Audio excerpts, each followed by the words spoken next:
Hi, I'm Mike, And I'm Sam. and this is Wise Words with Dodo Birds. Hello, Dodo Birds. We are back with episode 36. Sam and I are here to talk to you about a film franchise that is near and dear to both of our hearts. Mary and I rewatched the Lord of the Rings trilogy. We haven't seen them like little bits and pieces on like TV during the holidays or something, but I haven't sat down and watched all of them in probably a decade plus. Yeah? Yeah, because they're 20 years old now. Do you watch them pretty frequently? I definitely used to as the years have gone on, less so, but I revisited them like 3 years, like 2021. Yeah. So it was like 3 years ago. And yeah, great as ever. I mean, I've seen them so many millions of times because I'm a huge fan. Love Lord of the Rings and The Hobbit, but we'll get into that. But yeah, it was about 3 years ago that I actually was just like I would watch it while I was having coffee and working out in the morning. Mm-hmm. And yeah, I think they hold up. I've had them on in the background and stuff, or like seen them in the background like that and passively watched them. But like, I'm glad I sat down and like caffeined up and like Exactly. Like having coffee and just being I had like, the surround sound on and like, you know, you get into shit. Cranked it up, and like I wanted to really like watch, you know, the front to back. And I'm really glad I did, because I thought that I was going to come back with this kind of like shiny glow of nostalgia where it's like, oh, those were dope. And then they would be kind of disappointing. Yeah, like one of those things. Like if you go to listen to a band you liked a lot when you're 15, it's like, yeah, it's good, but like I could see why I liked it then, you know? Absolutely. But that's not the case with Lord that of the was not Rings. the case Yeah. at all. I thought that's what it was going to be, that I would remember it not the way that they are. I mean, that's But as much as and we won't go into it too much as I love Star Wars,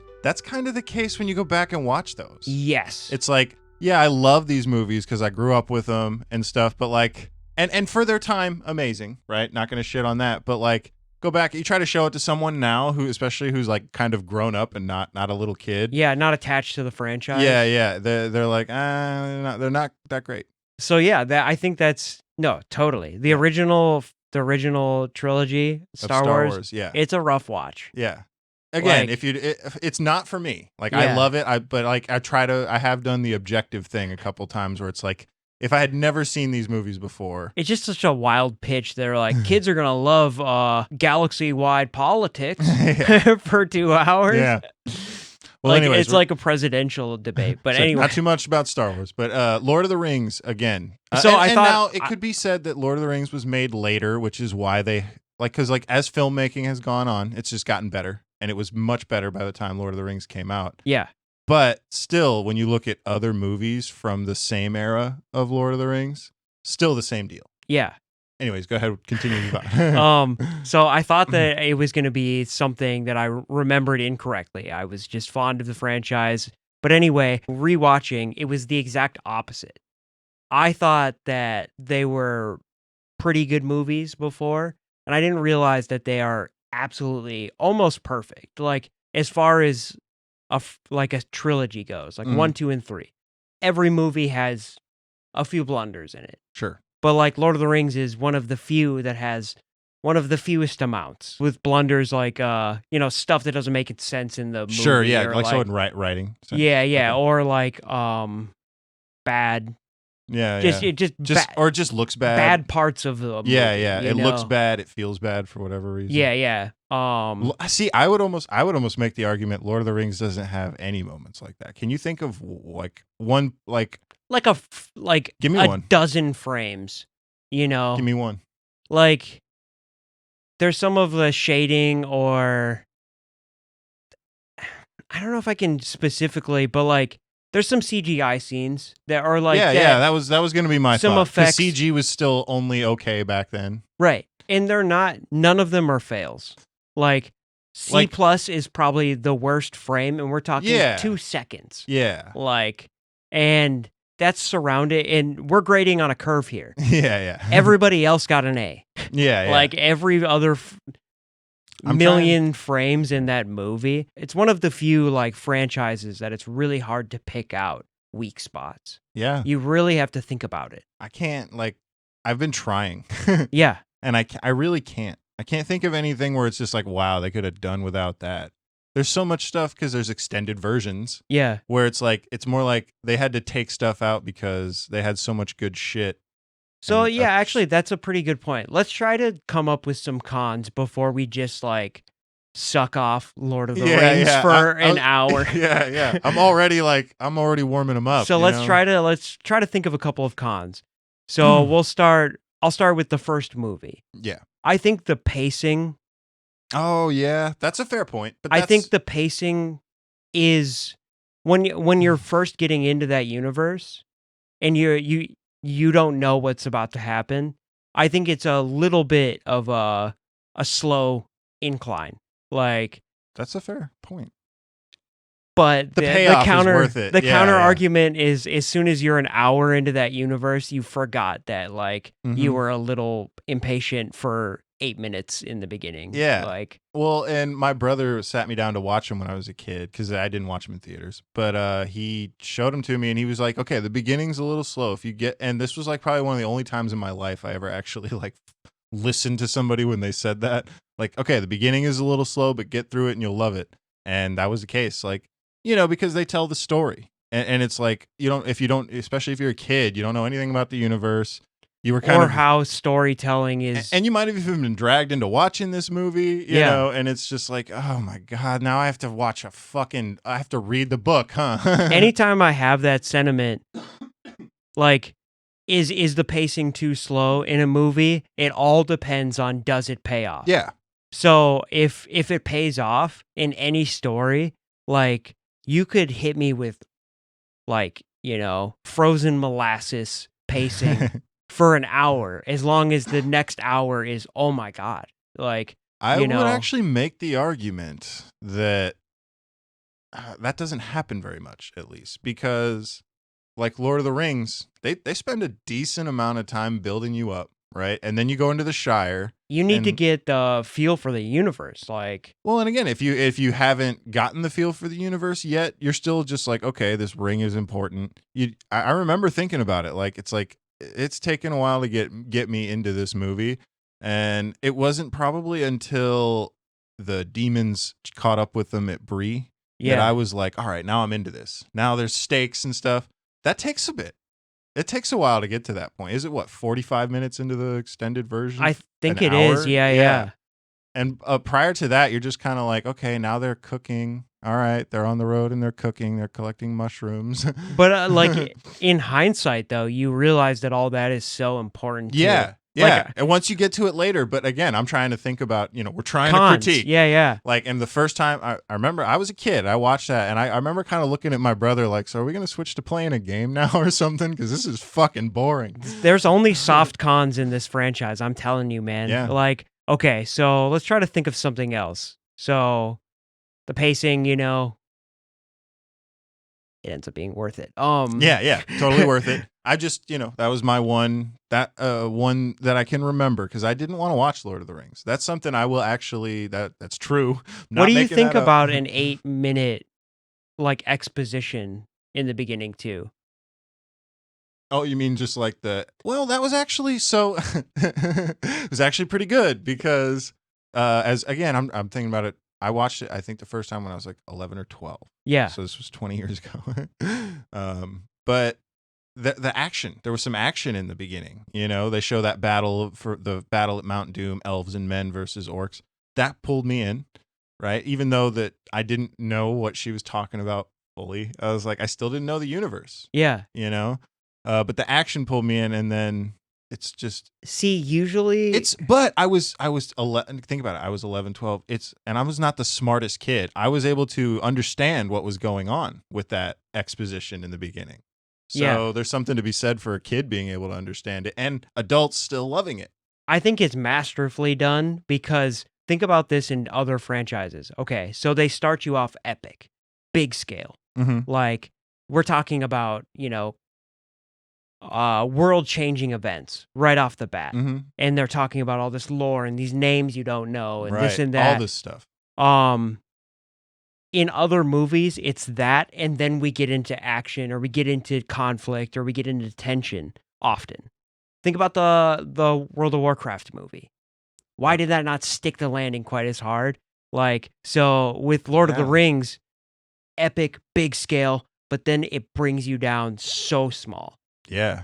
Like, you're looking at the whole world, Not a lot of and shit then does you that. zoom the fucking Yeah. 1000x on a small, quaint town and Yeah. grounds you. Immediately, it like hits you with like The you- normal. you people. understand the rules here. Yeah. When I don't know what the rules are, it's like, Yeah.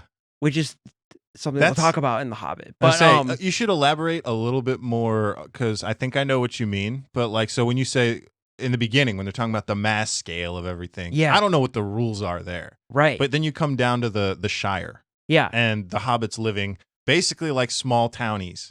Oh, I get this. it's the scale of it. Yeah. So there's this and there's that, Mhm. you know, and so we know that everything in between, you know, with some, you know, like your brain can be like, okay, Yeah. you know, you get kind of a feel for, I like tone. You said it grounds you, because the Shire is very grounding. yeah. After that very, very massive opening. And so, and then they start increasing the pace back again by, okay, now there's a wizard. Okay. Huh. Mhm. And then like they just throughout the first Gandalf- fellowship. Gandalf, you know, again, there's a lot to be said about him. Oh, I forgot we were doing cons. I actually have, I don't know if this is a con, but it's hilarious, the fact that he's always skipping out. We'll talk about that more, but I was just saying he's a good thing in the beginning there, because he's a wild card. Yeah. You're like, well, what's the wizard coming here for? You know? Yeah, yeah. It's really just to pick up his stash. Everyone knows that. Yeah. We'll Gandalf talk buys more weed from about the that. We'll talk hobbits. more about that because I've got a lot to say about Gandalf too. But anyway, cons. Gandalf. Oh, no, sorry. Gandalf. Gandalf. Cons. I think the orcs are a little too squishy sometimes. Like they go down a little too easy. Yeah. That's a good point. One swing, they have all this fucking heavy ass armor, and it's just what? And they're like 350 pounds. Like, I mean, and then he so- takes like an arrow in the shoulder. And he's like, ah. Well, the arrows, especially, you know, you could easily excuse. Let's arrows. think broadly. But- like they like arrows in some cases, especially from sometimes an it's, elf. An elf can hit you right in the weak spot. Like that's easy to excuse. But Aragorn, he's just a man, yeah, and he's a great fighter. sure. But that fight at the end of the first movie, I'm where not. he's just cutting them down like it's like nothing. And I'm not saying he's not skilled enough to do it. Right. But the fights, there's maybe too many. He might have had to film it a little bit differently in order to do this.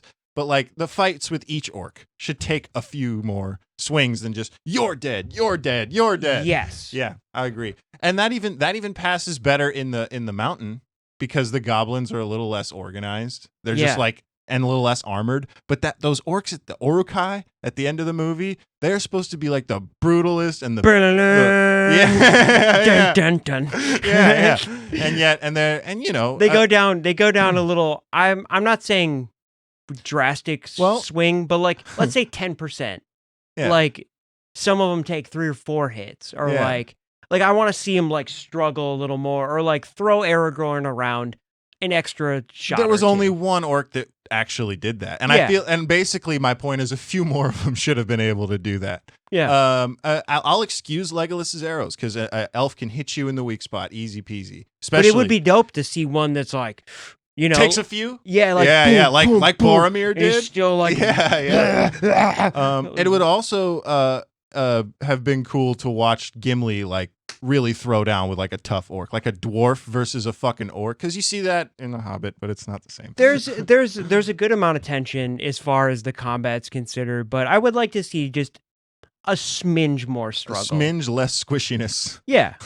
Like I want to see like our heroes get their ass kicked just a Not tiny by bit just more. one boss orc. Yeah. But like I want to just see a couple of tough ones in the ranks. yeah, Yeah. cuz they look strong.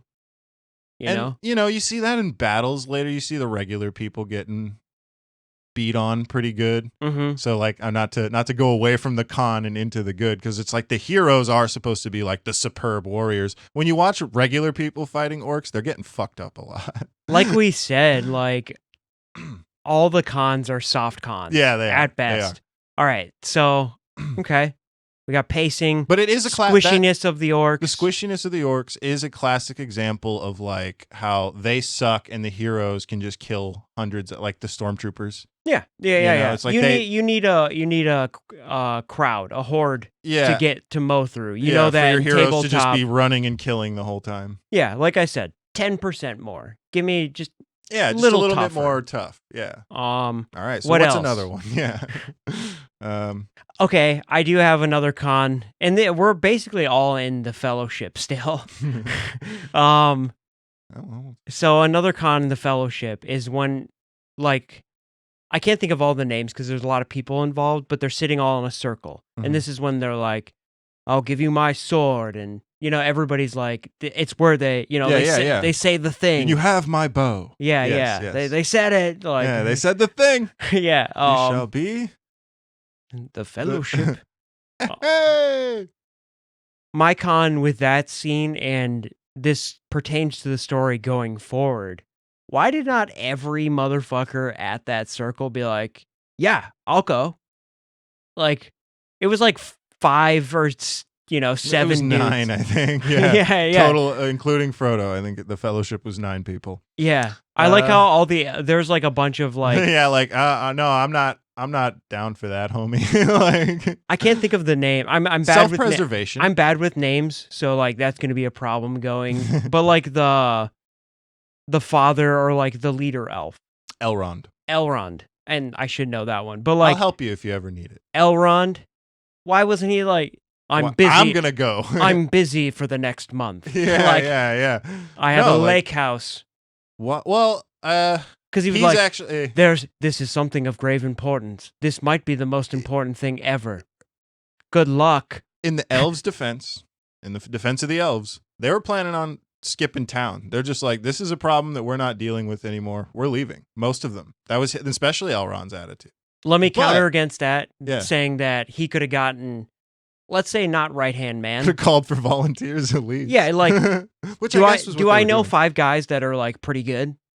Some soldiers, yeah. Send them along. Yeah. We could send you with a squad. Like, so instead of 9, couldn't it have been maybe like 24? Yeah. Yeah. 40, 50 dudes. Yeah, like, there you go. Like a whole platoon. But also, they don't move as fast. From a storytelling standpoint, I could, you can't. I mean, if we're gonna brainstorm, a platoon does not move as fast as 10 people. Yeah. Or as discreetly. So instead of 13 months, it could have taken 2 years.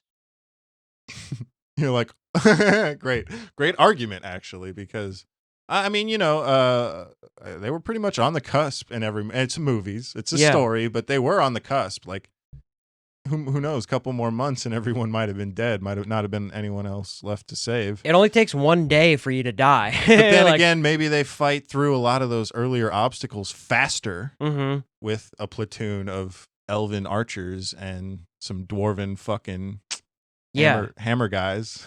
Yeah, and they would have been able to, like, it probably would have been a more comfortable journey for everyone. Yeah, that's fair. It's just like, hey, I'm gonna like go get some food. Or at the very, they could have at least addressed it. They could have at least been like, so here's why you can't bring an army. They should have said something about it. Like, not an army, but like a group. Yeah. This is why this is as many people. Because you could have taken babysitting duty. It's like, all right, eyes on Frodo. He's good, cool. All right, I'm gonna go get some lumber. You got Frodo duty? Yeah, you got Fro duty. Fro duty. Fro duty. Fro duty. I don't know why that makes me sound stupid. Makes everyone sound stupid. Say Fro duty at home. Say Fro duty. But anyway, is sponsored by Fro duty. What is that product? So cons. And like I said, these are all soft cons. I can easily argue against any of these logically. I'm trying to think of some more. I mean, because there's nothing that's blatantly just bad. Would you call it a story Or, it's not that bad, but like, swords are no more use here. Then what does he kill it with? But see, could anyone else have done that with a sword? Refer to what you're talking to. Oh, okay, yeah. So when they're being in Moria, being chased by the demon that the dwarves woke up, and he tells them, "Go, swords are no more use here," because Aragorn wields a sword, and that's all he can do. But then when Gandalf actually falls and fights the thing at the beginning of Two Towers, he's he doesn't grab his staff when he's falling. The shot is very clearly him falling and grabbing his sword. Maybe it's magic sword. Hey, there we go. It's easy. That creature only takes magic damage. But from the... I didn't see a lot of spells being casted. I didn't see any... I think for the audience... One ice spell on a fire demon? Yeah. I don't know. For the audience, I think you're right. Yeah. I think you need to either change the line or... This is actually a fair con. There was a very serious lack of any sort of... Like the one magic fight between Saruman and Gandalf. Not that cool. Not very cool. I remember as a kid being like, I had to look at my brother and be like, are they having a magic fight right now? He's like, yeah, this is just how it works in this. Nothing crazy. Nothing. No cool magic in Lord of the Rings. And it's... They could have done it too. Mm-hmm. They actually could have made it cooler because I wanted to be like, oh, well, CGI was hard to do. It'd be hard to like cast those effects and stuff, but they do it successfully like 1,000 other times in the movie. So and they've done it ever since before that. Yeah, and it maybe that was an executive decision to be like, this looks too fake compared to everything else. I don't know, but I just think that's a fair critique. It would have been worth it for them to maybe. We're talking 5 or 10%. Mm-hmm. You give me a little extra something. Yeah. Exactly. Yeah, like a spell. Because again, think about any time, like when is Saruman when they're trying to cross the top of the mountain and he is on top of his tower and he's casting a spell, but it just makes the mountain snowfall. Okay, so that's an example of magic, but it was like it wasn't really cool, right? And his fight with Gandalf just lame.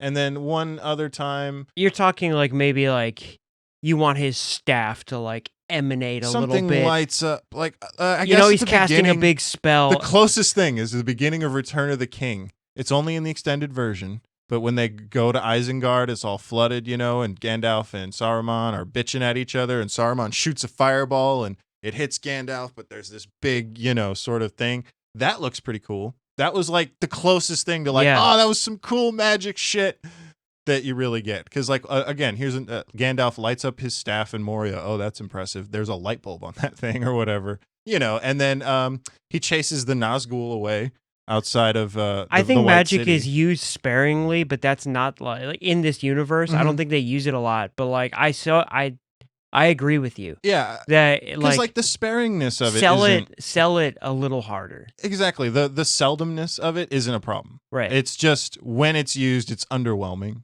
Yes. I think that is a fair con. Yeah, definitely. They could have sold those scenes. Mm-hmm. If they didn't have the digital means to do it with CGI, they could have done it practical. Yeah. At least some of it. I don't know. Fog machines, different lighting. You get sparklers. We are talking about over 20 years ago. So I don't know how much harder it was. We saw them do crazy stuff in that movie. Like, throughout the trilogy, mm-hmm. like, there were so many shots that I was like, wow. How the fuck did they do that then? Like, they pioneered things in these movies. So they had the capability to sell those shots harder. So I have to agree. Yeah. All right. Are we done with cons? Can we find one more? I think Sam and Frodo pass a bit too many stealth checks. Yeah. With the Uruk-hai and the orc armies. Yeah, see. Like, they're just, like, hiding in a sack. That was something saw these movies as a kid. I remember bringing that up with people. I'm like, no one fucking sees them. No one, and everyone always passed that off as, that's just how the hobbits are. It's like, I don't know. I feel like I would notice a couple of child-sized people at least in one or two of these situations. I think 80% of those orcs are failing the Orcs- perception, but orcs nobody- and goblins aren't. nobody. It's the people. Like there's that part where I don't know. That part where they're going into they're trying to get into the gate, and Sam falls and he gets stuck, and Frodo comes and uses it. You know, it's not a bad scene, but that's I don't know. It's pushing it. It felt like it was pushing it a little bit. For me, it's the orcs and stuff. Like there's a scene because the orcs are stupid. But still, there's like 1,000 of them.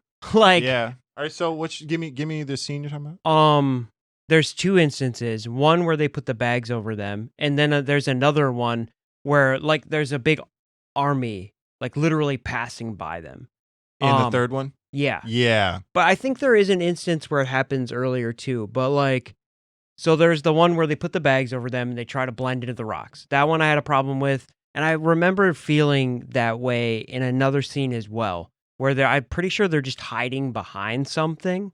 And, you know, like 500 dudes are walking by them. Well, so it's on this topic, but it's in The Hobbit. The part that got me the most, I even remember looking over at who I was watching it with, was in the goblins, and Bilbo just crouches down and they all just walk past and no one notices.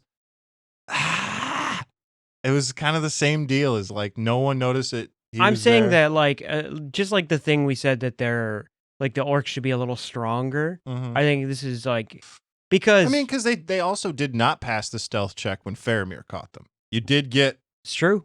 You did get a moment where it's like, oh, they finally got caught. Like, are the orcs really so incompetent that they can't like smell or look or see or regular orcs? Yes, or kill or Uruk-hai are supposed to be a bit of a different breed. Yeah, so they should catch them. But are they ever hiding amongst Uruk-hai? I think so. Yeah, like they're. I mean, like they pull off some crazy stealth. Yeah, and the whole idea, that's why they went by themselves, right? Was to pull that off. And so again, we'll grant 90%. And they got caught by Faramir, and that brought them a long way. But I would have liked to see. I would have liked to see like an orc or an Uruk-hai be like, wait a fucking second. Yeah. And then like, and then didn't that happen in the same? Okay, in the extended. Well, that scene only happens at all in the extended. But when that army's passing by, the one you were talking about, an orc does see that something's going on, and that's when Frodo's like, "You got to start a fight, man! Start a fight with me." That's when they're that's when they're blended into the crowd. Yeah. I'm talking about scenes where like stuff has just walked past them. Oh. Like I can't think of this. Okay. Now I watched them all together, so I can't I can't. Now I know one. When the army that attacks the White City and Osgiliath, all of Gondor, when the army that comes out of so Gandalf and Pippin are watching from the city as the green light shoots into the air, right? And the army comes marching out of that place. This is all in Return of the King. Sam and Frodo and Smeagol are all right next to the thing when that army comes. Yeah. That might be what you're talking about. That's one instance. And then they start climbing the thing while that army is still marching out. So are you telling me not a single orc broke his forward eye contact, looked up and was like, guys? So that was the first instance. And the other one was the one where they put like a sack over them and pretended to be rocks. Yeah, that was the one time he used his cape. Yeah. Yeah. But yeah, and that one, that was my beef. That was the one I was talking about earlier. Because those are people. And then the other one, that you just mentioned that one where like, they just walked up all there. You had to do was look up. Yeah. Nobody looked. The one staircase that leads to our back door is right there, and there's actually people going up it right now. Yeah, like 500 people. Nobody looked up. Even the Nazgul guy was there. Yeah. He was there on the fucking... Okay, that brings me to my other con. Okay. Nazgul, not they're kind of squishy too. Like they don't become a big deal until Return of the King. Like they kind of just show up. And Aragorn makes 6 of them fuck off. Yeah. They show up and they hit you with a spoon. Yeah, I mean they like you don't really see them actually fight a lot of people. I want to see them get a 10% increase as well. Yeah. I want to see them win a fight maybe? Yeah, or do something crazy. Yeah. Like, walk into a The most village and badass- slice a guy in half. Well, they crushed one in Bree. It's close. There's 9 of them. the there's first thing you see one of them do is ride into the Shire and chop a dude's head off. Yeah. More of that. More. You're like, yeah, more. Yeah, one of the most badass things you see them do, and I would have liked to see more of, is whenever he sees Gandalf, it's an extended part, and he's like, go back to where, and he's just like, do you not know death when you see it? And he just destroys Gandalf's staff, you know? Yeah. And it's like, oh, okay, cool, some shit. And then just doesn't do anything. He flies off and gets killed by Eowyn after that. Yeah. Which was a great scene. I do love that scene. But I would have liked a little more from that guy. I want those I would guys like to to be see him win a fight. mini bosses. Yeah. I want them to be a deal, like an ordeal. They should have killed a main character other than just stab Frodo in the shoulder, because that's the only W they got in that whole movie. Yeah, I want to see them be a little bit more terrifying. Yeah. And- Other until than they just get- the scream. Yeah. The screech is like their power. Yeah. And they always hurt Frodo's shoulder. But other than that, that was their only win in that whole movie series. Yeah, I want to see them capture somebody and just stand around them and screech them Fucking until win, they, bro. Yes. yeah, like torture them for intel or just something. kill a main character. Like not an Aragorn type, but like Boromir. He should have fallen to one of the Nazgul. Yeah, Yeah. Like, or lost a hand or something. Like, yeah, became one. See the story of a Nazgul, how they turn into that shit. Yeah. Oh man, everything we say just makes me want to get into a Hobbit rant. But Yeah, let's talk about the Oliphant in the room. Yeah. yeah, I'll take it. Gandalf always fucking dipping out throughout these 6 movies. Yeah, Like, and I know it's not always his fault. explained in the books, but yeah, Is it? yeah. Oh, hit me. He's too strong. Essentially, is that He like can't help. there is kind Ooh, I don't like that explanation. He's Well, too there is- strong to help save the world from imminent death. there is kind of like implication that Gandalf has some sort of future sight, that he knows how this thing is supposed to boil down. Mm, And so I if get he that. intervenes too much, it's going to throw off something. It's alluded to. Okay. Well, like, and from a storytelling standpoint, a lot of, like, why didn't the Eagles come? Like, you know, like, a lot of why didn't Gandalf help more, or why didn't the Eagles just take him in the first place, Yeah. is like, The Eagles. We didn't even bring that up. Oh, in in the cons, bro. yeah. Let's touch that real quick. I think, like, from a storytelling standpoint, you can't do those things because it's, like, too easy. Duh. Like, But then there- why do the Eagles at the end? That's fair. Just don't have the Eagles. That's fair. You didn't need, like, they just, like, stole a couple things and cleaned up. Yeah. You could have left them out. Yeah. That's It's like- fair. So for Lord of the Rings, the Eagles, you could have just not had them, and you could have had Sam and Frodo die. Like, because I think the big thing is, well, how are they going to escape? Because they don't, without the Eagles, they don't escape Mount Doom, I don't think. So have it be a more sort of tragic ending.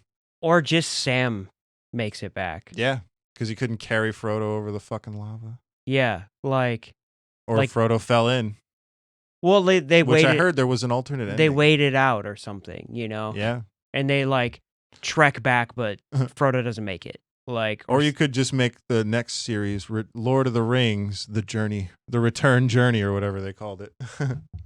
I mean, they could have showed up with just one eagle, too. The fact that, like, they came with quite I don't know. a few. Anything that could have flown it straight to Mount Doom the whole time. There's no anti-air guns. You know what I mean? Like, It's true. This eagle can't fucking carry Frodo and, like, take Yeah, him. they could have gotten there in, like, 3 days. Yeah, or a day. Yeah. A 14-hour flight. Yeah. Instead of 14 hours worth of movie. But the Eagles are just like, nah, we don't want. We'll come when it's over. Yeah. I'll catch the end. We want you guys to do the work and we'll come take the credit. It's a test. I mean, like, Eagles, this affects you. Yeah. Like, yeah. if the world gets destroyed, you know. Well, maybe not, because the elves were leaving to go somewhere where apparently it wasn't going to affect them. So the Eagles could have just flown there too. Long term, it would have been a bummer for See, him. why didn't anyone? Okay, see, so why didn't anyone tell that to Elrond? Like, so this may only buy you a few thousand years, and for you guys, let's be honest, that's not that long. That's true. Like, this is especially for immortal beings. This is a problem that's not going away. Yeah, you think. Well, I kind of get the idea that maybe not everybody believes that the myths are as true as they are. Or it could be that the place they're going to is magically protected. Yeah. Like it's like they just their scum can't even live there or survive on that soil. I don't know. You know, it could be. You can excuse anything in worlds with the magic. eagles. It's hard to excuse, man. Yeah. Yeah, you're really. Yeah. Like, yeah, it's hard to work around. That should have been one. Frodo's first question when he woke up and saw Gandalf in the end. He's like, "So Gandalf, these eagles, how long have they been around? They hatched sometime in the last, what was it, 14 months?" You could have explained it away too by Gandalf contacting the eagles at some point and being like, "You have to help us," and they're like, "No, we don't wanna." But then why would they help at the end? Because, like, somebody convinced him. Have one other scene and being like, at the end, we have to. Like, you have to do this. No, I think just take the eagles out. Yeah. I'm just not seeing... either take them out or explain it. Yeah. Either take them out or tell us a reason why they fucked off until... All right, I see a way to weave it in. Okay, the eagles, you make them a spell that only a white wizard can cast. And maybe Gandalf has that idea that, Saruman can just fly this ring to Mordor. We can just, put the hobbits on the back of the spell and then Saruman turns. Yeah. And he won't do it. But by the end, Gandalf is a white wizard and can cast this eagle spell himself. Bam. I hate that. Because eagles they're like alive. They're like people and so stuff. Make them not alive. You're the writer. You can do whatever you want. That's true. But like You're Tolkien. Yeah. But you could just have them in there. Like you could have Radagast be like, guys, I need a favor. Throw it just in. for a second. But see, I guess you'd have to write the story for why they don't want to help. You literally just have to have a shot of them being like, we don't want to. I don't think so. I think then you might as well just throw them in at the end of the movie and just not explain it. Well, no, because like when they show up without any... But how did they get convinced? Yeah, you don't need to... Like, then why have it in at all? That's at least something. It's not. Because like you're saying... like it's a waste of time when they already You're had saying they extended must have versions. gotten convinced. Yeah. Something's changed. It's been 13 months. Like... Yeah. Like at least saying that, like if you have a scene where it's like, okay, no, here's how you do it. We don't want to. Here's how you fit it in. Instead of them coming in at the last, you do all the things that you just said, right? You have that, we don't want to do it, and then somehow they were convinced. But when they come, it's not at the very last minute like that. It takes them the last leg of the journey, drops them off. Maybe the eagle gets killed even. I don't know. That was just a last minute thought. Yeah, and they have to find out where they actually are. Like they have to do intel and stuff and like. Yeah, there you go. See that then, and then they, because I don't know. It just seems like such a cop out right at the end. Yeah, exactly. Like, how are they gonna? I remember feeling that. I was like, so I remember looking at my brother like, so is this, like how do they get out of there? And he's like, he just points at the screen and Gandalf's flying in on the eagles, and it's like, oh, so okay, whatever. These eagles. The eagles, man. I mean, I guess they all saw the eye go away and Mount Doom explode. Maybe they couldn't get anywhere near it with the eye up. With Sauron's eye actually like there. Maybe the eagles couldn't actually fly in there. Yeah. And they didn't know that Sam and them even made it. Like until they saw the thing explode, they're like, holy shit, they did it. Yeah, we need to go. So I mean, fuck. Did we just uncon our con again? Not really. I still think there's a hole in the Eagles thing, but you can also another 10% of another 10% of Eagle explanation, and I'm on board again. Yeah, exactly. Yes, there especially if in the beginning of the Fellowship Gandalf says something to the like, I'm going to petition the eagles to give us a ride, and then he goes and they're like, they could have even, I feel like this still would have been kind of a cop out. They could have even been like, the eagles could have been like, oh, this is your test. Yeah. You must do this. We'll probably just leave either way, blah, blah, blah. Again, that would have felt like a cop out, but it would have been something. Again, but they already cut out so much from the movies. Think about that too. But in adding the extended, something they could have done. They could have. Yeah. They could have. And I don't know about the books. Maybe the books explain the eagles. I actually don't know. Yeah. Because I got through like most of the Fellowship, but I didn't read like all of them. I have read The Hobbit. Yeah. Recently too. Well, we can get into that. Dun, dun, dun, dun. All right, so we've been going on for 40 minutes about stuff we don't like, which is kind of deceptive because we love these movies. Yeah, they're awesome. In fact, if we can get another 20 minutes of shit we don't like, I say we do another one of shit of why we like them. I'm down for that. But anyways, so pros. Yeah, so we were able to sit here and talk about, some cons of Lord of the Rings. So I don't want you to think you're probably thinking like, oh, they said they like these movies, and now they just talk shit about them for 40 minutes. Yeah. That was actually a thought exercise for us because they're so hard to talk shit about. Yeah. Like, they're almost perfect films. Like, I think the consensus would be that they're all at least 9s. Like 9 out of 10. Yeah. I mean, what, and we could talk for just like a minute. Like, what would merit 10 out of 10 anyways? Is there any such thing? Because I bet at least one of them would count as 10 out of 10. I think Return of the King is. Yeah, I was going to say, like, probably the last one. Yeah. And keep in mind, like, if we're grading on a curve, like, if we include all other films in this grading scale, which you should. Right. Like, it's really one of the only candidates because there hasn't been a film, let alone 3 films of this scale and size. I mean, the crew started on pre-production years in advance. 17,000 pieces of unique costumes were made.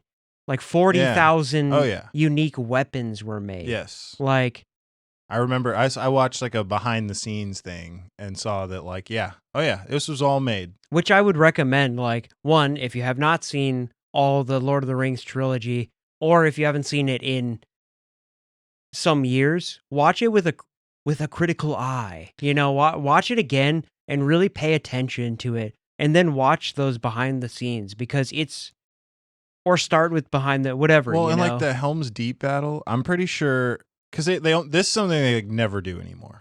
I'm pretty sure they actually got like 2,000 extras. Mm-hmm. It was definitely in the hundreds. I think it was over 1,000. I think it was almost 2,000. I'm not 100% sure. Might have been something we could have Googled. But to have that many people dedicated to making a scene in a fucking movie.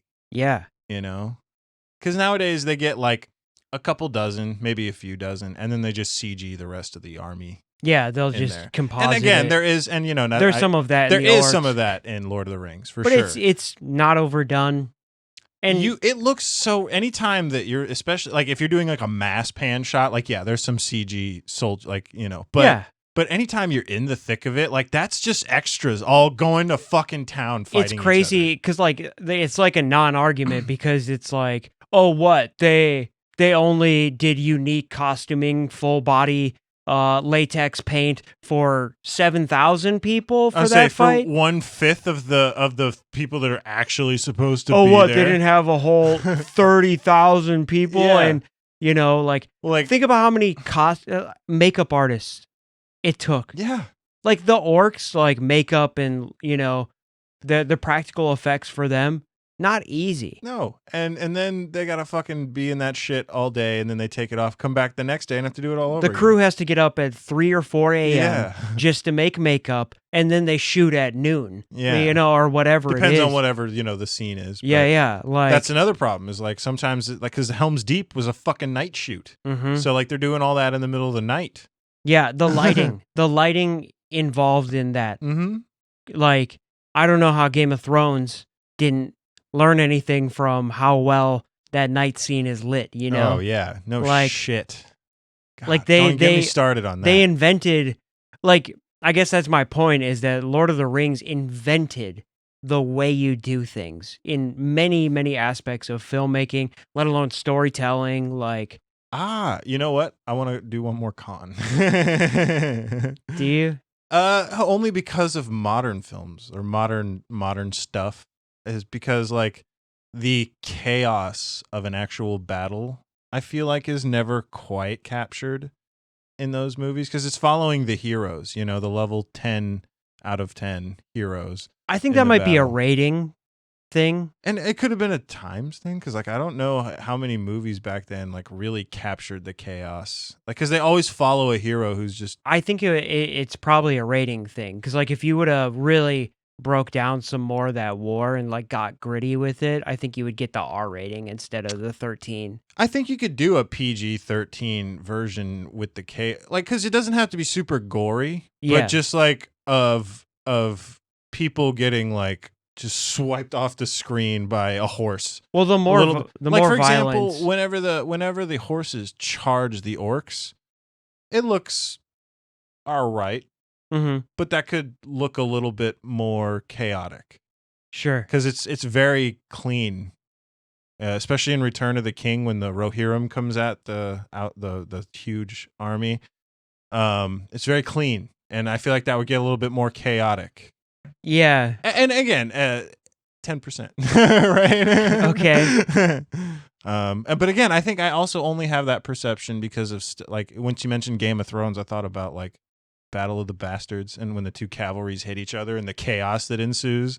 Like you don't really see as much of that in Lord of the Rings. Like to me, that feels like a practical like maybe something restraint. That was what I said. Like Like- in the beginning was that maybe they just didn't do that kind of stuff in filmmaking back then. Yeah. Could they have? Yeah, maybe. Could have, like, but it wasn't really something that was being done. yeah, they were Capturing draining chaos quite like that. They were draining a bunch of money, And like, maybe I was wrong about that being a possible PG-13. Maybe you can only do that in R-rated. Like, yeah. this is going to be messed up. Because if you show too much, like even just the idea of violence too much is like it's a mature theme, you know. But it is a lot of washing over, and okay, back to prose though. I'm sorry, I didn't mean to. Hey, that. I feel like that's a valid con. Yeah. But again, it could just be a rating thing or a restriction of the times Yeah. and the budget. I mean, if we break down scene by scene, it gets real fickle. And I less so with Helm's Deep.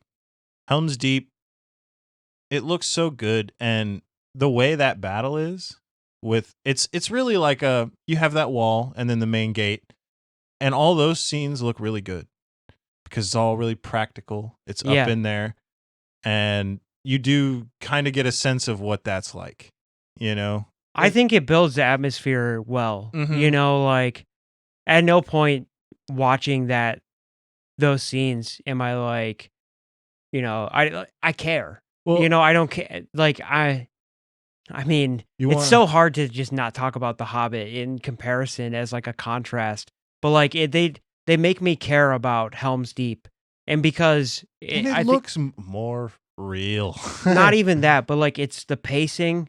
They kind of build it up and then they pay it off pretty quick. So like before the battle is they give it equal amount of time to like pace up and build. You get good character the moments. imminent doom of it all. Yeah, like how Aragorn was like encouraging to Pippin or marry Pippin at that. None of the hobbits were at Helm's Deep. During the battle, right? None of them were at Helm's Deep. No, 2 of them were with the Ents, and the other 2 were off to Mordor. Didn't at one point they You might be suit thinking- up? That's in the third movie. Oh, yeah, that's right. No, yeah, Helm's different battle. I know what you're thinking of though. It's the boy. It's not a Yes, hobbit. yep, It's yep, just yep, a boy. You're Yep. right, you're Yep. right. Like the encouraging words. Yeah. No, that scene's fucking great. Yeah, like it's God, I love that it's scene. things like that like ground it and like it makes you care about it. Like the fact that people are really, really freaking out. It They make you feel like you're gonna die with and the it conveys characters. scale really well. Even though they are doing some compositing and Sure. copying stuff over. Like, I think to this day, there's no better way to do it other than the way that they did.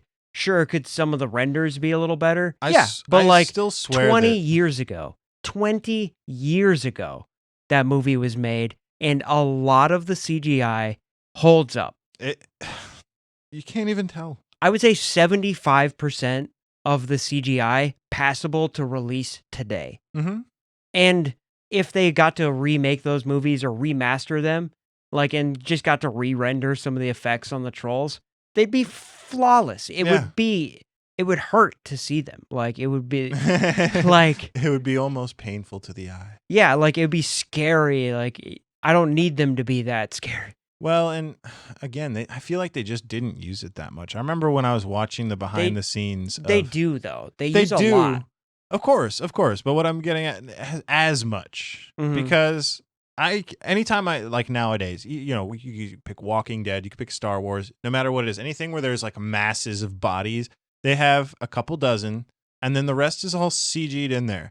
I remember watching the Lord of the Rings Helm's Deep battle. There were so many people around.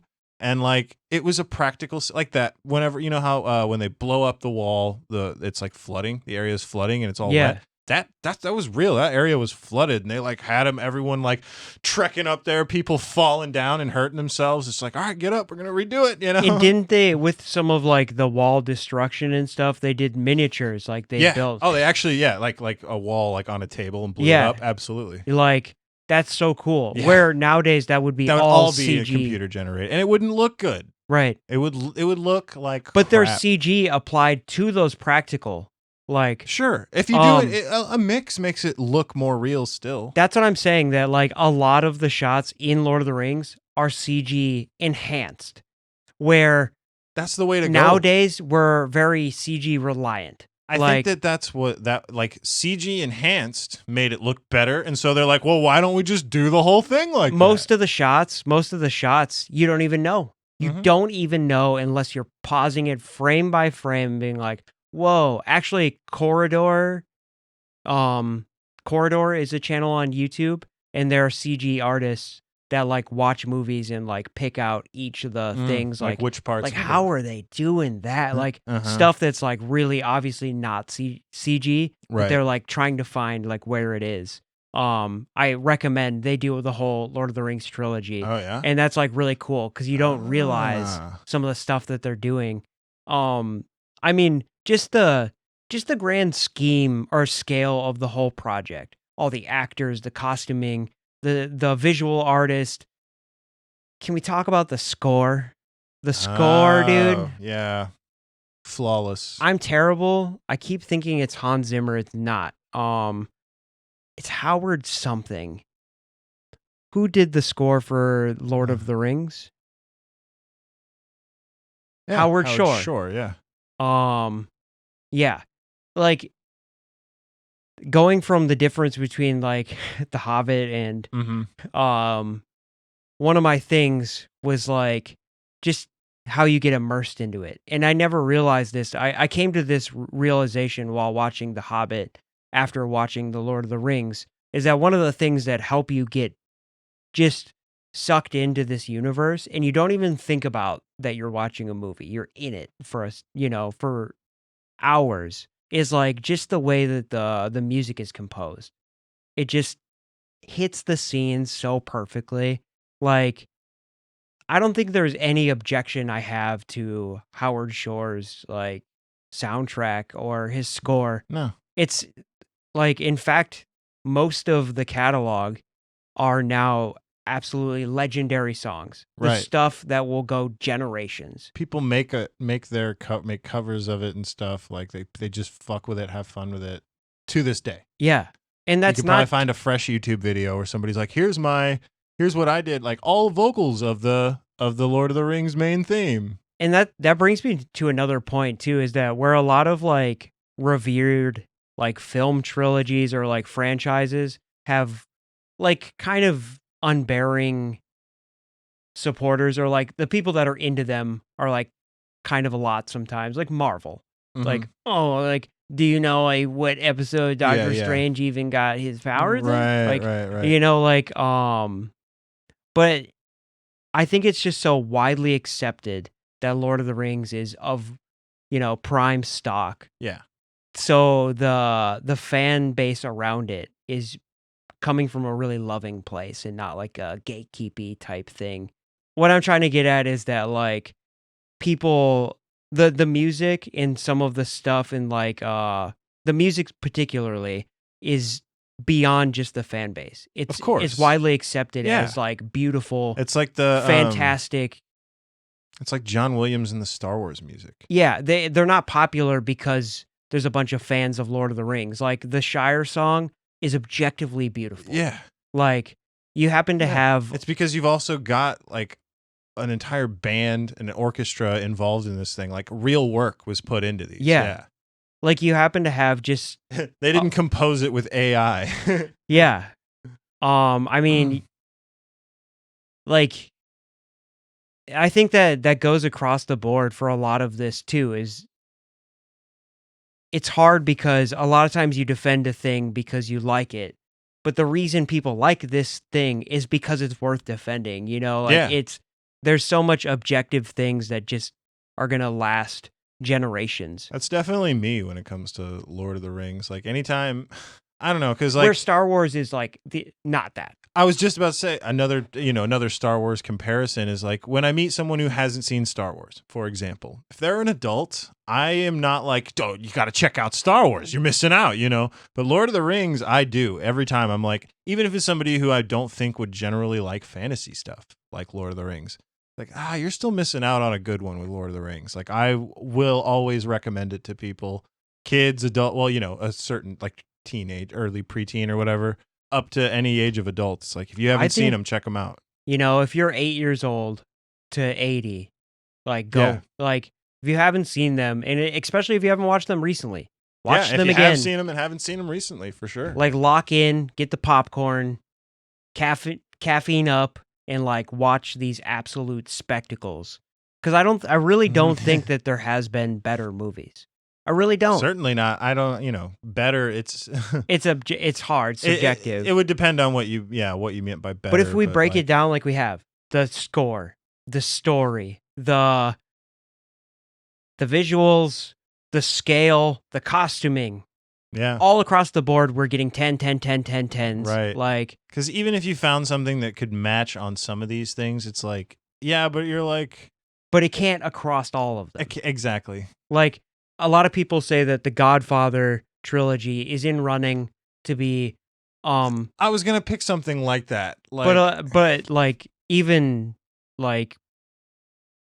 people that defend the Godfather trilogy really like vehemently say that if you compare them across the board, 3 for 3, like it's not a comparison.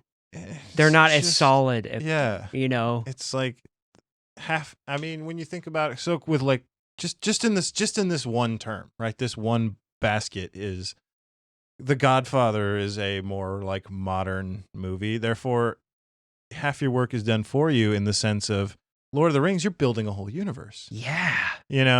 Yeah. So that right there, even if you could say objectively, like, oh, I enjoyed both trilogies just as much. Objectively, Lord of the Rings is still better. They didn't shoot at 150 different locations for The Godfather. Yeah. Like they didn't invent languages and then they didn't have to use languages that don't exist. Yeah. And like find people to be to learn these languages. Yeah, and be coaches to teach a bunch of people to speak them. They didn't have to. They didn't have to teach everyone sword fighting, which is something nobody fucking needs to know anymore. Yeah. You know? They didn't invent filming techniques for The Godfather. Yeah. Like, maybe they revolutionized, maybe they optimized many things, but like, things were like, movies changed after Lord of the Rings, and Godfather in some way too. The way actors, you know, like, and it really. Again, you go back to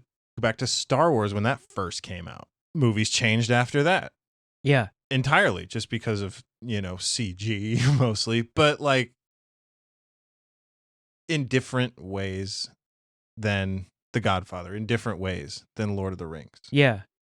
Because Lord of the Rings, like almost any movie that's made these days, is built off of like the CG technology discovered back in the 70s and 80s, or, you know, optimized for the first time. So Lord of the Rings obviously built off of that, but they put so much more of their own fucking shit into it. You know? Yeah, like they made up techniques. Like, they did things with filming, and like they built rigs that didn't exist. Like, you know, like in The Matrix when they do that slow-mo thing, that didn't exist. They had to make it. Yeah. I bet Lord of the Rings invented 100 different things. I do have something sort of off topic, but in the vein. Fun fact about Lord of the Rings, you know, Peter Jackson, he would not ask any regular actors, obviously stunt performers is different, to do any stunts that he wasn't willing to try himself. Oh, cool. Yeah. And I remember there was one where it might have been during the filming of Escaping Moria, where somebody had to jump a pretty large gap, and he was asking them to do it. And I actually, like, and it was in that behind the scenes footage where he was like, you saw him, he's like, all right, here we go. And he went and did it himself. He's like, okay, now you can do it. Hell yeah. Yeah. No, he was pretty badass about that. He was very actively involved in making those movies. Yeah. I mean, I like that, the behind the scenes too, of him saying like, I'm making this to basically impress like J.R.R. Tolkien, you know? That he tried to make them in a way that he thought he would love them, and not that they didn't appeal to the audience. Right. You know? It wasn't. It's like, I'm not making this for fanboys. I'm making this for the creator. It doesn't happen anymore. It just doesn't happen. Everything's catered to the fucking they're taking a to what they think people want. They're bringing a property back. They're like, oh, they give fan service, or they, you know, it's like, oh, if we have a such and such protagonist, they're really gonna love that. Yeah. Like, no, it's all about. It's not about, you know, which makes these films like unique. That they are just so good that they're widely accepted for all things because they're good. Like, we like them because that. Yeah. Like, there was no, or not much of an audience built in. You know, people read the books and stuff, and they were really popular. But and I still, you know, I have heard people say that, who were mega fans of the books, that the movies aren't as good, and it's like, of course, you know, you're not going to find a film or TV show franchise that matched their book counterpart. Yeah, they sat down and they really wanted to map out which things were important for them to include in the films, and like, which are the key things need to be there. You know, in the opposite with The Hobbit, they just had to make a bunch of shit up. Well, and okay, no, I won't bring that up because I'll ask after. But The Hobbit, see, I don't know much about the book. There were just so many parts of it that, okay, again, I want to stay, because I haven't said camera yet, I loved the first Hobbit. When it came out, I mean, I noticed some of the immediate, like, oh, okay, they're going to go more on the CG with this, or they're going to, you know. Yeah. But the first one was, it was like, okay, we're back. I think it's a 7. Yeah, but that's probably like the best any of the Hobbit movies get. You know? More underwhelmed by Desolation of Smog, and then the last one was kind of disappointing. Yeah, I'm not going to get into the ratings, but like, that makes me think though, like, what would you give the movies? Like, let's break the movies down one at a time. Like Fellowship of the Ring, and this is out this of is 10? your opinion. You My know, opinion like out of 10? Or yeah. like, that's hard. 'Cause You it's can do like, points too, like 9 point or like I'm not telling you what to. yeah. 1.3. I mean, Fellowship, especially because I like how Fellowship ends kind of on a down note. Mm-hmm. Gets Also, another not popular thing. Yeah. It gets a solid 9. I mean, only... No, I don't know. 9.8. No, I don't know. Fuck, man. I can't rate those. Let's rate The Hobbit. So, The Hobbit Not gets yet, a 7. not yet. All right. 10 for Return of the King. 9.9 for Two Towers. 9.9 for... I don't think 9.9 is like correct. I mean, you can yeah. just say solid numbers if you want, but like I wanted to give you 2 the 9s option. and a 10. I mean, really, like... 2 9s and a 10. Yeah. 2 9s and a 10. Yeah. That's probably my, like, solid, because anything less than a 9 on either one of those is a crime. It's so hard because it's easy. Yeah. It's, like, they're fucking bangers, dude. Yeah. What do you want? No, I can do the Hobbits. Oh yeah, I've got strong words. I'm with you on the like 7. Yeah. 7.2 maybe. We can't go there yet because it keeps some of the score. Yeah.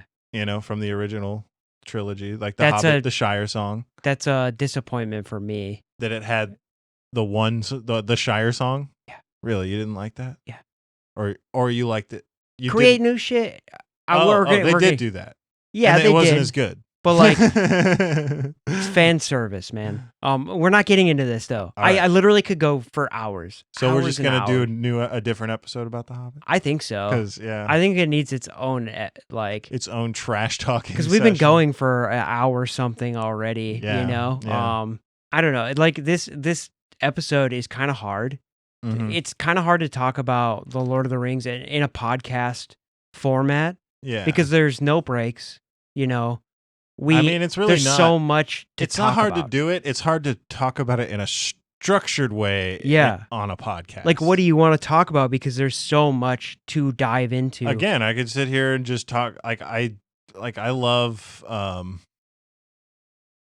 the weed things, like the debate, the underhanded debate about, like, in the beginning, whenever the Gandalf and Bilbo are smoking, he goes, "Old Toby, finest weed in the South Farthing," right? And you're like, oh, okay, that's cool, whatever. And then in this end of the second one, I think it's only in the extended version, Merry and Pippin, for whatever reason, find barrels of weed at Isengard, and it's Long Bottom Leaf, and Merry goes, "The finest pipe weed in the South Farthing," and it's like, oh ho, we have a debate on our hands. Yeah. Just like that simple little funny shit. And then like when Gimli shows up, and they're just like, like I could go on, but like, only you've never done a hard day's work. But like, it's that sort of thing that is really good world building, which is what J.R.R. Tolkien is like kind of touted to be the best and the first world builder, because a lot of like other films would make, like Wizard of the Oz. You mean the Wizard of Oz? Yeah, Wizard of the Oz. What the fuck? Yeah, you said Wizard of the Oz. Lord of the Rings. Yeah, okay. Wizard of the Oz. That was great. We're calling that Wizard episode. Wizard of Oz is you just it's fantasy. Just don't think about it too much. We don't have to talk about like the things like right. But with these universes, they feel alive. When you see Long Bottom Leaf, you're like, I want to know more about that. Like how, where does that come from? The Why fact are the that hobbits the only ones who actually, like, the hobbits are the ones we always see smoking, yet there was some at Isengard, which, by the way, was that the orcs smoking that? There was a lot of good food there too. What the fuck was all that about? They rated it, Yeah. Well, like the fact that there is debate amongst what's the best and stuff makes the world feel alive. Like, there's players out there. There's things going on. Like, I imagine that if I just were able to pan the camera freely through the universe while the Battle of Helm's Deep is happening, that you would see other shit. I could go somewhere, south of the Shire or something, and somebody's clipping their toenails. Yeah. You know, like I have no problems. You feel like there's other things going on than just what you're seeing on the screen Yes. at that time. The world feels alive. I mean, I guess I do want to say a lot of other movies have made that happen.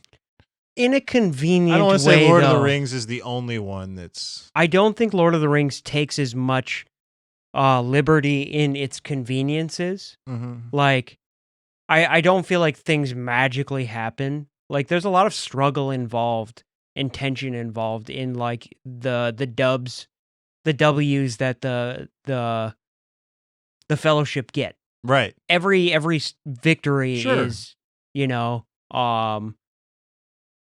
where, God damn it, I keep doing it. Star The Wars? Hobbit, where in The Hobbit, Oh. things are just kind of given to you a lot because it would be really good if you had it right now. Yeah.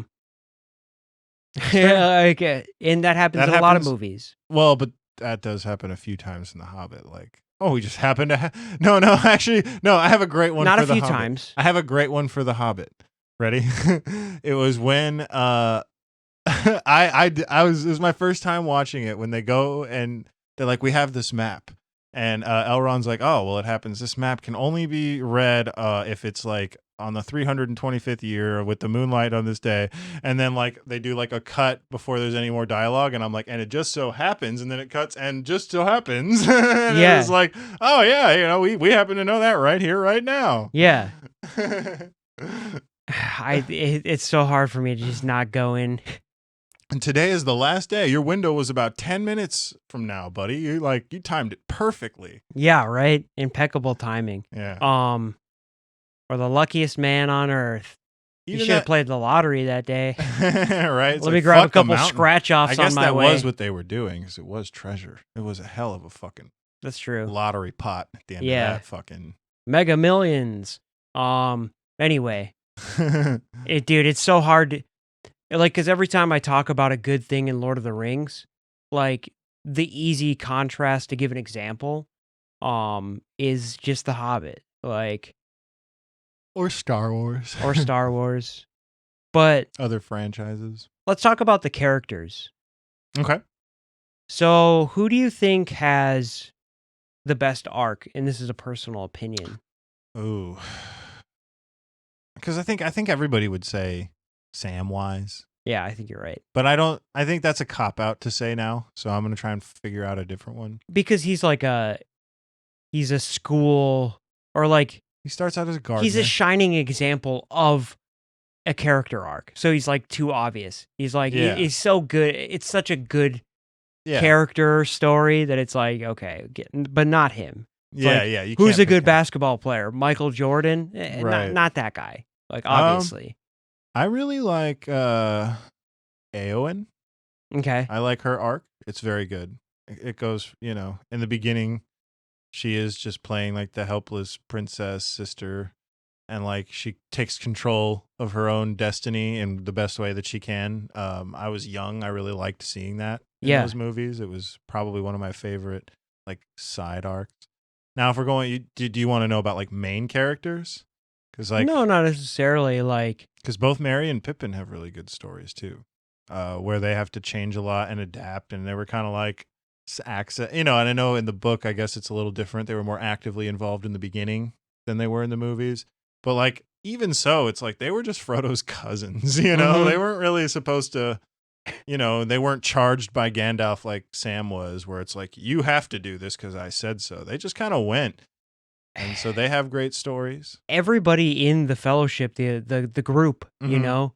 Legolas. That was my next sentence. That was my next sentence. I was going to say everybody but Legolas. I mean, even Gimli, unless you count their arc together, there's not much going on there. You do. That's about it, though. Aside from that, those two don't really like have much going on. So, I mean, but that dynamic gives them character development. It does. It just happens to be two people, just the two of them. Yeah. Like there really is no... So that is something. Like it is. Like, But when you talk about like favorites, like that's a great one. I will say I love the kill count that they do.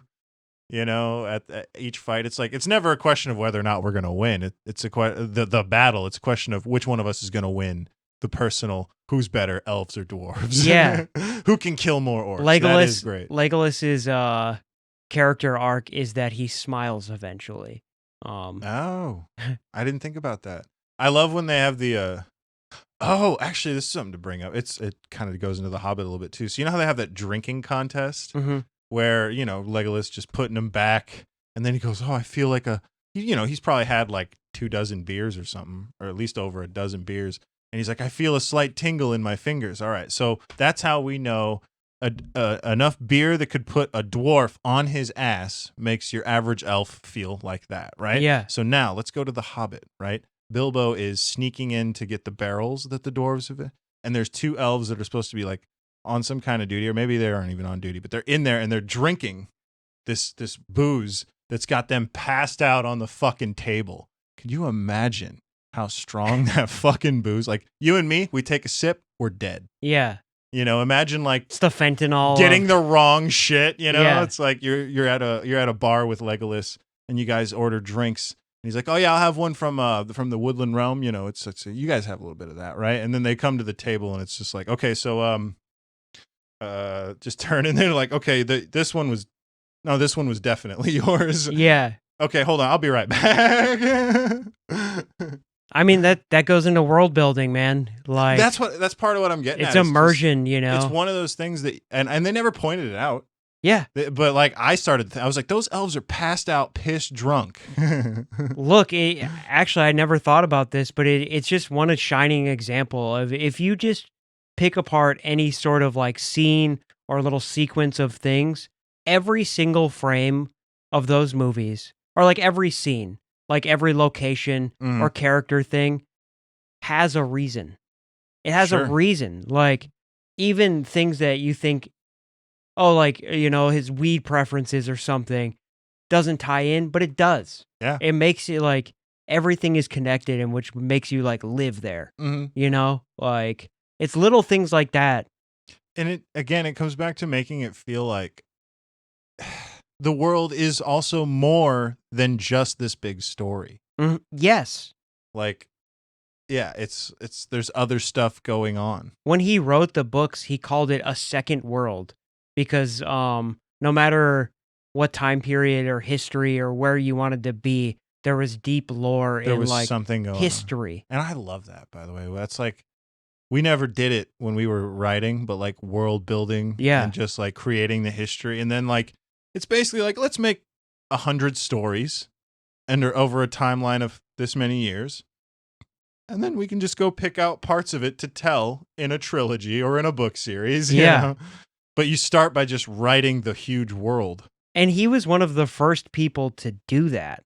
Yeah. Like, it was back in what, the 20s? 32. Oh, that's right. It was, well, I think Hobbit was like 31, 36-ish.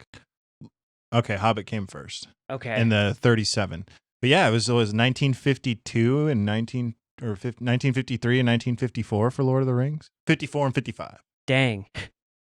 Wow. So it took him, that's why there's such good like lore and everything. It took him damn near 20 years to flesh out. Well, and I'm telling you, bro, he was probably, and I don't know this to be a fact, but he was probably writing the lore for those books way before The Hobbit ever came out.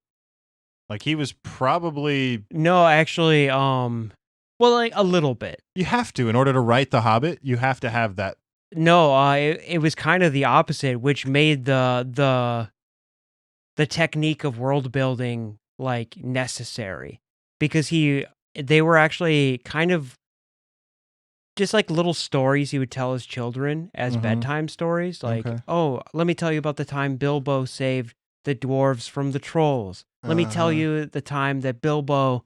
That's why there's stories in the books too. Yeah, like, oh, did I ever tell you the time about Bilbo, our adventurer? He did the thing, the riddle contest he had that one time. And so he started off just telling them, and then he wrote the book, and then after it was really successful, he was like, I should do like one that's like not for kids. And actually like do it the right way and like flesh it out. And then he spent all that time creating, because he's like, if I need to answer this question, things need to tie together. And Wow. so he invented a writing style. I mean, not solely, but he popularized it. Yeah. He was Like, definitely like the champion of it. he's not the only one that's like, I thought, you're like, I thought of it and no one It's else. as old as writing. Yeah. The concept of world But it hadn't building. been done to such a scale in a way that people liked, Right, or a way that survived. Yeah, Because some writings just don't survive the test of time. for sure. Turns out someone wrote Lord of the Rings 1,300 years ago. On and stone- as they were living it. On stone tablets. They had paper back then. Yeah, but it'd be cooler. You're like, yeah, just Each okay. The Fellowship of the Ring is like 337 pages or something, right? Imagine that just with like tablets. Yeah, just big like Flintstones fucking stone. You have to turn it. It's like, all right, boom. Let me know when you want the next 10 pages. Cave paintings over 72 miles. It's like, all right, did you want to go read Lord of the Rings? Yeah, I'm down. All right, well, put on your survival pack. Yeah, It's, you it's got a water? stretch. Yeah, you got water, you got food. We're going to need like 80 days worth of dried jerky.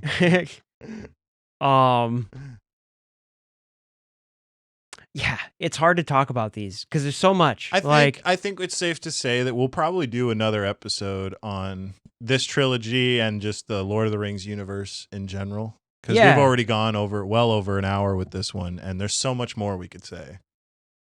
I want to touch on a couple more Sure. things real quick. I have to prioritize now. As far as being consistent across the board on several movies, I don't think we've seen a better example of like character arc. I don't think we've seen a better example of like world immersion. The costuming has to be consistent from Fellowship to Return of the King. Just all the little thought that's put into these movies, it's unseen. I don't think there is another example that has put this level of critical thinking and just thought to these movies. Viggo Mortensen. He carried a sword around for a day, like just carried it around so he could get used to the weight. Yeah. Because like, the director was like, this thing should You should get used to it. It should be like an extension of your body. Yeah. Which he had, another fun fact about the movies, till he touched down and began to take on the role, he had never held a sword in his life. Yeah. Yeah, like that. And his first day his first day of filming was going to be Weathertop, where he fought the Nazguls. And so he sat down with the trainer, like, all right, it's time. Or he didn't sit down, but it's like, it's time to get out there and learn, buddy. You got a scene coming up. And Jesus. like, and that scene's fucking badass, dude. See, for like, if a director told anybody else in any other film franchise, I want you to carry this thing around you all the time, it would be thought as like mistreatment. Right. Well, especially but like nowadays. everybody wanted to give the extra, like, well, especially him, because his son was a fan of the books, and when he told his son, like, he didn't know who he was. He's like, I have the role of Aragorn. He's like, Dad, you need to take this role very seriously. I mean, I don't think anybody. Not that he wouldn't have, but I don't think anybody would be capable. Anybody who had speaking lines would be capable of not taking it seriously as soon as you show up to the set. Yeah, like and you once see what you're working. Once you see that this is not. This is something special. It's like they're not shooting like Office Space here. Yeah, like this is something special. Mm-hmm. And I think it's that environment too, and all that extra stuff that they paid attention to that helps the actors get immersed too. Mm-hmm. Like Ian McKellen had nothing but terrible things to say about his experience on The Hobbit because he's just in a green screen prison alone. Yeah. Doing like the I've seen the video of him like breaking down. Yeah, and just like you could tell he was done with that. Yeah. Where in the Lord of the Rings, a lot of stuff is practical. Mm-hmm. You're with actors on set, and the set is a place. Like, there's things added to it, but like it's a real environment. Yeah, it's an actual place. And I mean, that's important. Like even with but like even with Star Wars, they developed a new thing so that you don't have to have green screen. Mm-hmm. And like I feel like that makes so much more the difference. Yeah. because it's like, okay, now I can actually like envision the place that I'm standing in. The Mandalorian, yeah, they pioneered that Yeah. tech where they would make fake environments, but the actors would be acting with it there. They would see where they were supposedly, Yeah. what they were actually Helps supposed to them- be looking at. Helps them get immersed in Yeah. like, Because it's more convincing. Yeah. Rather than like, look at that over there. And then it's like, yeah.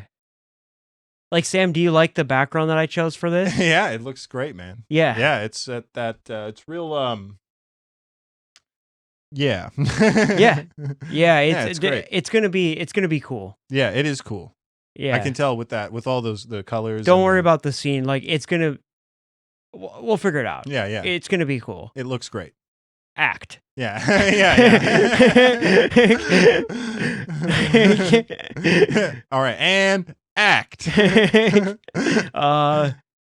It's like a house. What kind of house? Yeah. So you're looking at like a big house. Okay. All right. Yeah. So like how many stories? It's just like a house. You know, it's like maybe a couple stories. Don't worry about it. It's in the kitchen. Yeah. Don't worry about it. You're in the kitchen. Yeah. No, I mean, or you know, you're looking at an asteroid. Yeah. Is it coming right for me? Yeah, it's coming right for you. Okay. How big is it? When and where is it now? Yeah. You know, like, is it? Yeah. Exactly. The tennis ball hanging on the fucking, or a piece of tape on a stick. It's like, okay, you're looking at a little gremlin right now, and it's like, you just see this tape like waving at you, and it's supposed to be like, Yeah. and you're supposed to be like, but you're just standing there like being afraid of a piece of tape on a Whoa. stick. Shit. Whoa! Oh no! Yeah. It's like, oh wait, he's over there. Oh. But if you actually have, Yeah. dun, dun, dun. I just, such a banger. Dude, that's like the hardest song ever created. Mm-hmm. That's when they're ting, ting, Yeah. ting, and they're like, More industry. yeah. We need more lumber. Oh, man. Yeah. It's hard to talk about these. I guess I'll wrap up by saying, I don't think, just like with the Fermi paradox, it might be possible that we might be the only sentient creatures in the entire universe. The Lord of the Rings trilogy might be the only perfect trilogy we'll ever see. We might not ever get one.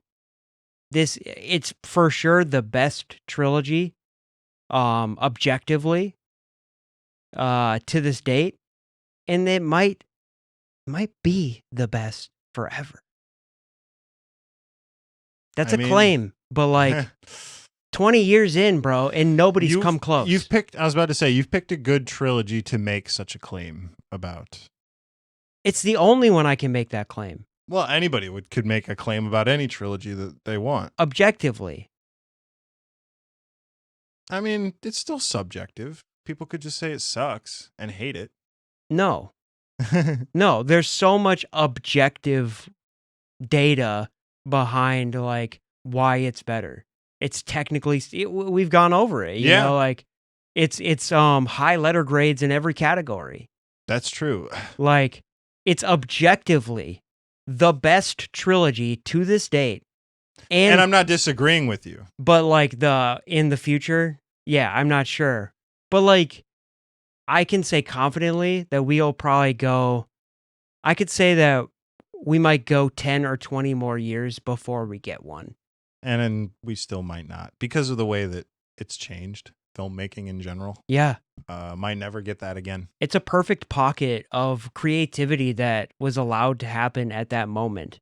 And there was not politically charged. There was no appealing to the audience. Or like, oh, if we do this or that. Yeah. Other than like the hard set rules of we can't show tits or somebody getting their jaw that's more ripped on off. rating. That's more on Yeah, rating exactly. than So that's a appealing to an restraint. audience. Yeah. Everything besides like the actual restraints that need to be put on, I don't think we're going to get such an original thing again, you know? I agree. Everything's a rehash. Like, Well, and that's all they do. What are all the biggest movies that, come out anyways. It's always like superhero movies Yeah. or Star Wars stuff. It's like, Actually, I said that there's trilogy that's not even, or like there's nobody that's even yeah. close. Dune might shape up to be. That's a perfect example. See, I haven't seen Dune, but I bet you if I saw it now, I would probably be like, it's good, but it's not as good as Lord of the Rings in that sense. But I would agree with you in the sense of that would be a good example of one where someone could make the case that objectively Dune's better. I haven't seen it. I can't say it about that, but that's the kind of thing that comes to mind. If they stick the landing real hard on the third movie, which maybe it could up it. And they could totally botch that too. Right. Best case scenario, Dune is still like in the top 3. Like I don't see it in worst case scenario. Best case scenario is it wins. I don't think unless that's best case scenario. I don't think it's really possible unless like the third movie is just flawless. Oh God. Oh right. Jesus Christ. Like is that possible? Yeah. I haven't seen Dune, so I wouldn't. You're know. right. You're like it is, but it's going to be really challenging. But for it to even be in the running, that means that objectively it could. Yeah. It could be. So, it's doable. But I think it's got 2 9s, or it's got like a 8-5 and a 9. Okay. So like if it's already losing if it's 8-5 and a 9. Yeah. Right. Because even if they get the 10, you're still half a point short. You're still a half point which short. Would be an honor. Could you see them sticking the landing at 10.5 and tying it up? Yeah. I don't know. Could you see it being a perfect third installment? Yeah, I don't know. So if you're even saying I don't know, I'd say it's in the running. Yeah, for sure. Like I'll watch the Dune movies and catch up. Yeah, we could have a podcast about Dune. It's sick. Love it. But anyway, Lord of the Rings. Have we said everything?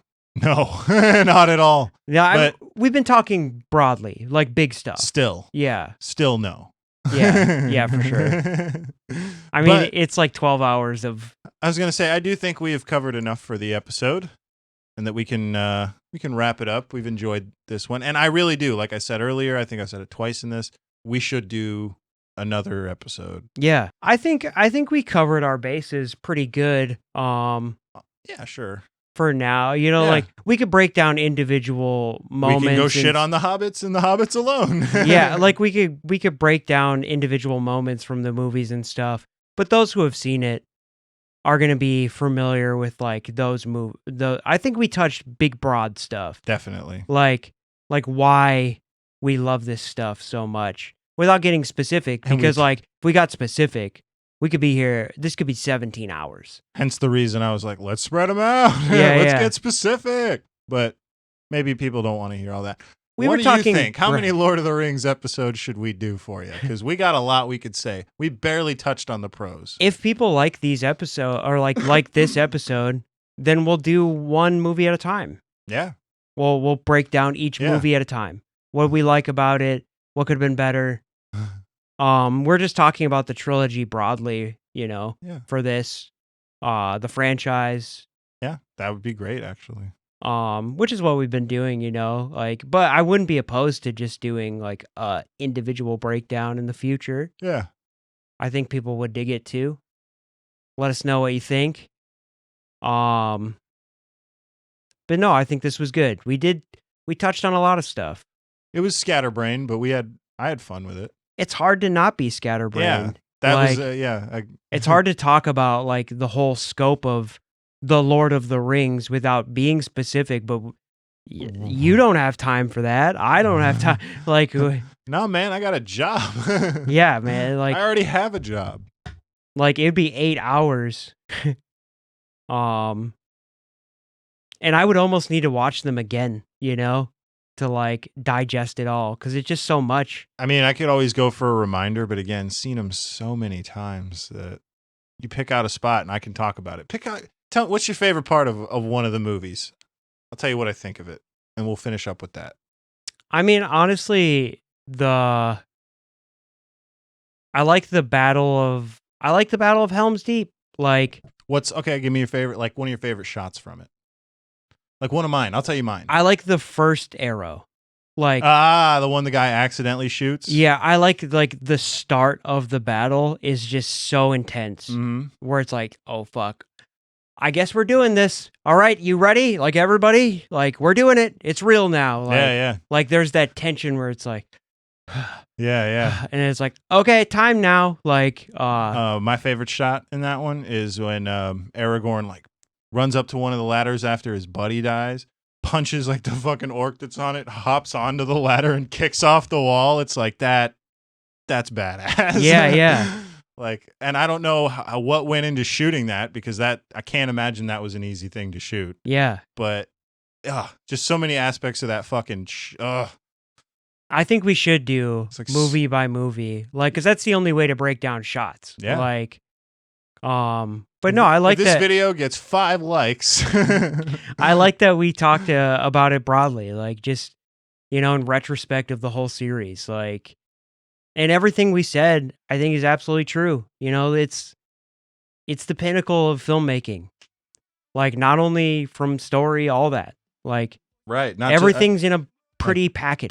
Down to acting, down to the crew, down to the director. I don't know how much you love Peter Jackson. I thought he did a great job. He did great. Yeah. Just down to every choice that was made for the movies. Hands down, great. Like, what I think about Peter Jackson in other films is kind of irrelevant. Like, because he hasn't done, he hasn't done The Best twice. Like, those films were just flawless, man. Well, like, and he was right too about what he would always say to people when they got hurt making Lord of the Rings. Peter Jackson was known for saying, well, remember, pain is temporary, film is forever, and boy, are those films forever. Yeah. Oh, man, there's so much to talk about. We didn't even talk about, like, Andy Serkis. No, we didn't talk about him at all. That's why I'm saying we do have to do more. But again, I don't know if we do them all back to back, because who knows how much people want to listen to us talk about Lord of the Rings back to back. But we will revisit it, especially if people want us to. Thank you for tuning in, Dodo Birds. We had a great time. We love Lord of the Rings. I know that like we spent a long time on the cons, trying to find cons in the beginning, but that's because we just really couldn't find it. We both love Lord of the Rings so much. Yeah, it's hard. And I do think we are going to do more. I know I've probably said that a few times. I don't know how much we cut out. Yeah, we will definitely do some more in the future, and like, get real sweaty on the whole franchise. We'll do a movie at a time sometime. We'll watch them fresh, come straight to the mics. Give our own titles for the episode that's relevant to Lord of the Rings. Yeah. Fellowship of the Bling. Lord of them Fangs. Lord of the Fangs. Lord of That's the Thing. But that's good. I hope you guys like this episode. We will be back next time with The Hobbit, our thoughts on all 3 of those movies. Okay. Because we just watched The Hobbit. I just watched The Hobbit too, and I want to get that while it's still fresh. All right. Because they're different movies. Until next time, toodaloo. Ta-ta.